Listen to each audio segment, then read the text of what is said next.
Hey, so what's up guys? Welcome back to the channel. So today I want to cover 5 things that I believe can be a really big distraction for you in business. Now these 5 things aren't the only distractions, but I chose these 5 things to talk about them because it might be something you didn't even think about. So let's get right into it. The first one is social media. Yes, obviously social media can be a distraction, but here's one of the big distractions from social media is your time. Nowadays, we're so social media oriented that we will be on social media and we'll be scrolling. And if you're someone that's in business, you know, chances are scrolling up and down social media, looking at hundreds of thousands of funny videos isn't going to help you to be productive. Now, I have nothing against anything about watching funny videos. I love a good funny video. Social media is powerful, and thanks to it, we get the chance to, you know, tap in and listen and see other people's creativity and even things that's going around the world that may be funny, interesting, amazing, sad, whatever the case is. However, it doesn't mean you should just give all your attention to this. Now, I actually did a video on my other channel where I talked about social media and like, should you, you know, quit social media or take a social media break and stuff like that, where I shared tips about how you can actually manage your social media like intake or the time you spend on social media, and I'll link that video somewhere up here. But what happens is so many times we get on social media and then the hours and hours go past, time goes past, or depending on your business, you might get on social media and post something and thinking that that is what you're doing to, you know, really grow your business. In some cases it is, and in a lot of cases it's not. So just be mindful of social media and how much you're on it and how much, you know, energy that you're giving social media, reading, you know, all the daily things that are going on and being caught up to date on every single thing that's happening and checking out on what everybody on your friends list is doing and being nosy. Be careful, because that time you can't get back. And here's the thing with time. You can actually get a lot of things done in just 2 or 3 or 4 hours. And if you give yourself just 2, 3, 4 hours, 5 hours, where it's just you actually working and you're focused, then you can make a lot of things happen. What we do is when we're working, we have our phones out. You know, I understand if you're working on your phone, if you're working as a social media manager, I get it. But we're talking about outside of business, where while we're working, we have our phone out and we're responding to every single text message that comes through. We're picking up the phone and we're on social media and we're just sitting there scrolling and checking back and scrolling. Well, you can give yourself some type of time limit or some type of, you know, window to say, I take a break at this time that I may get on with social media and check things out for like 4 or 5 minutes, and then I get off. But just don't let social media be the reason why you're not producing, and then you're on social media watching other people produce, wondering why you can't produce. The next one is lack of support. So yeah, lack of support can cause you not to produce. Now, I know what you're probably thinking about people not supporting you, but I'm actually not talking about it in that way. When I say lack of support, a lot of times we get distracted by the fact that, oh, my family and friends ain't supporting you. Well, that's fine. It's not your job to worry about who's not supporting you. Your job is to worry about who is. But one of the things that I like to do, or sometimes like to say, is worrying about people supporting you can be a big mistake. If you're in a service industry and you have products and you're trying to grow your business and you have sales to make, instead of worrying about support, worry about sales. Yes, support can be sales, but the problem is we look from support from the people that are closest to us who may not even want or need our product. But if you focus on sales, then you can start to focus on the actual market that needs what you have, the people that want what you have, instead of worrying about the people who ain't supporting you. Because the reality of it is, not everyone has a great family and friend system that will buy your stuff and will support you. Some do. But you don't want to be dependent on that, because the chances are you're not going to make millions off of your family buying your stuff. You're going to make millions from the people that you don't even know. They're your best clients. They're waiting to meet you, but you just don't know them because you're so wrapped in the fact that your circle of friends didn't support you. And what's happening is when you see that lack of support, you start to think that you can't do it. You start to say, I'm failing, I'm not making any money. Meanwhile, there's a whole world full of billions of people, and there's a percentage of those billions that want what you have. So if you learn how to focus your energy in the place where it needs to go in order for you to make those sales, then who cares if your family and friends don't support you? Now, the next one is people in your circle, right? I know it says, it says like, show me your friends, show me your future. Well, here's the thing. Sometimes you can be engaged in conversations on the phone. You can be in text message groups.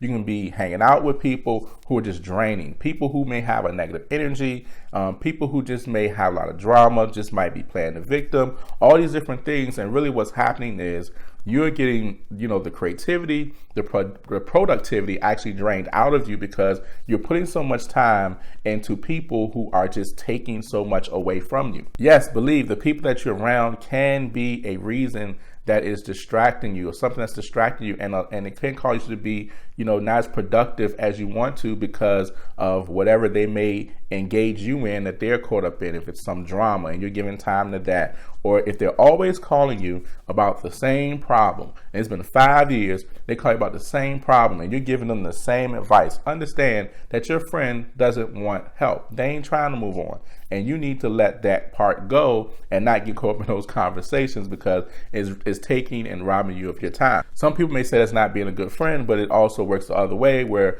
a good friend's not going to keep calling you for 10 years straight about the same problem and you give them good advice and they don't listen, then they come back to you with the same problem over and over and over and over again, knowing they're wasting their time, instead of just telling you like, you know what, I really don't want to change. I really don't want to grow. I'm just going to keep dealing with this because you know what, it's comfortable for me. Like that's what a real friend could say to you. So it doesn't mean that you're being a bad friend if you choose not to indulge in those conversations.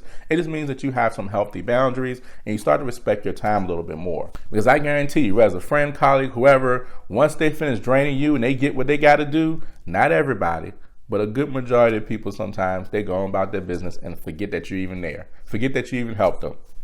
Or they can't even come back and replenish all of the energy and time that they've taken away from you. So just be mindful of the people that you're spending time with talking about different things. Understand, especially when you're an entrepreneur, and if you're a strong entrepreneur, a lot of times you're the one giving the advice, and a lot of times a lot of people aren't really listening and they're just draining your energy. And so if you can learn how to put a cap on how much time you spend talking to people about this, that, and the other, or where you spend, how much time you spend going out, etc., whatever the case is with groups of people that are just draining you and are toxic to your success, then you'll see a significant change. So I'm not saying withdraw yourself as a friend. I'm not saying do that. What I'm saying is just be mindful of how much time you give to certain things with the people that are around you, because it could be causing you to not succeed. Next one is lack of growth. So in anything that you do, you want to grow. A lot of times what people do is they get caught up in, whatever they're doing, their business, and they get caught up in whatever they're doing, and they don't actually seek to grow.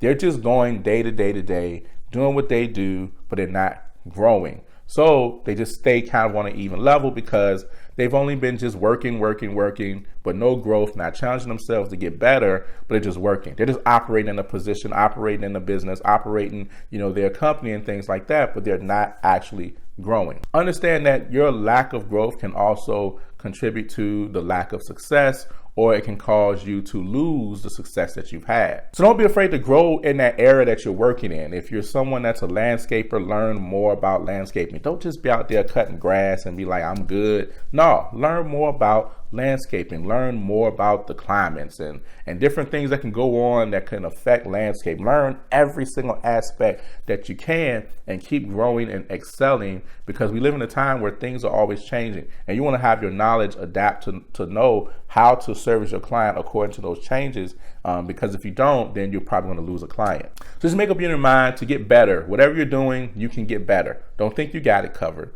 Don't think you got it mastered. There's always something that you can get better in, because none of us perfect. So if you have that mindset, you'll always grow and you'll always be able to push past the level that you're at, because you're taking the time to give energy towards things that are pretty much going to propel you, your mind, and your business. And the last one is a big one, probably like the biggest thing for most people, is not believing in themselves. A lot of times we look at ourselves as not being able to achieve these things. However, we dream about achieving these things. And so we end up kind of self-sabotaging ourselves. I'm all for speaking affirmations, but understanding speaking affirmations is great. And you can speak affirmations, but you got to put some action behind it. Faith without works is dead. So if you got faith, you want to put in some action to go along with what it is you're trying to do. And that one of those things is believing in yourself. So if you don't believe in yourself, then there's just a certain amount of things or certain type of things that you're just not going to do because you don't believe in yourself. But when you do, there are some steps you're going to take because you do believe in yourself. So that doubt that you have could cause you to get to a certain place and not take that last step or not take that last jump or put yourself out there or take what people call risk, I call it faith, and go out there and see what can happen. And then what happens is you kind of stay right where you are because you won't make that move because you just don't believe in yourself. And we live in a day now where so many people don't believe in themselves. They don't believe they can do anything. You know, they're on social media. They're comparing themselves to people. They're jealous of other people. They're envious of other people. Listen, understand, it doesn't matter what industry you're in, whether it's saturated or not. You can still make money. You can still grow. You still have a voice. There's someone that needs what you're saying and they need it how you say it. There's someone that wants what you have, and you just have to be able to put yourself out there and have confidence in yourself and believe that it can happen because it can. If you don't believe me, go and drive around the most developed part of your area and you're going to see McDonald's, Burger King, Chick-fil-A, Cookout, all these different places, whatever it is, Taco Bell's, Popeyes, all these different places they're there, and they're all making millions and even some billions of dollars. How are they all making all that money at the same time? The reason is because some days people have an appetite for Popeyes. Sometimes people don't like Popeyes, but they like McDonald's. Some people want Burger King. Some people want Pizza Hut. Some people want these different things because that's just what they want. Well, guess what? You need to position yourself like location, location, location, right? That's important with building a business like a brick and mortar or real estate, right? Location, location, location. So you need to put yourself in position so that way that people can find you and that people can take and get and you know, indulge and love what you have as well. So believe in yourself and understand that you can do it, and don't think that you have to know everything in order to make it happen. You don't. But as long as you start making those steps and you continue to, like my last point, grow yourself, then guess what? Anything can happen for you. So believe in yourself. So that's all I got, guys. So I will see you guys on the next video. Don't forget to like and subscribe to this channel, and I'll see you guys soon. Peace.